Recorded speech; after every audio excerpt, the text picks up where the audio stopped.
Ever wondered how secure your car really is from the prying eyes and nimble fingers of a seasoned car thief?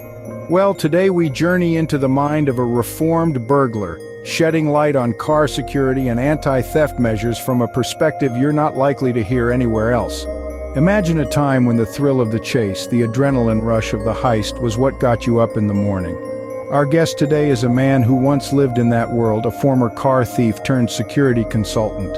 He's here to share his insights and maybe, just maybe, help us all sleep a bit easier at night. So, what was it like being a car thief?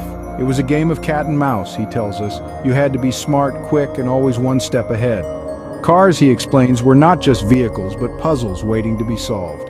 And how did they choose their targets? We looked for the path of least resistance, he says. An unlocked door, a window left slightly ajar, a car parked in a dark, deserted area, these were all invitations. But what about car alarms? Those were just noise, he chuckles. Most people ignored them anyway. What really deterred us were the unseen security measures. The immobilizers, the tracking devices, those were the real game changers. He goes on to explain that the sight of a steering wheel lock would often make him move on to the next car. It just wasn't worth the hassle, he admits. And a car with a blinking security light, that was a no-go. We didn't know whether it was a bluff or not, and we weren't about to find out.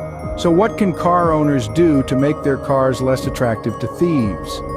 Make it difficult for them, he advises. Use your car's security features.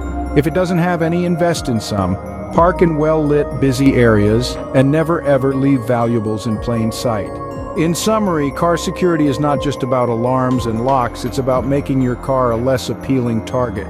Use your car's built-in security features, invest in additional ones if necessary, and always be mindful of where and how you park your car. And remember, the goal is not to make your car theft-proof, but to make it less attractive than the car parked next to it. As we wrap up our conversation with this reformed burglar, we're left with a newfound appreciation for car security and a better understanding of the mindset of those who once saw our vehicles as mere opportunities. And perhaps armed with this knowledge, we can all rest a little easier tonight, knowing we've done everything we can to keep our cars safe and secure.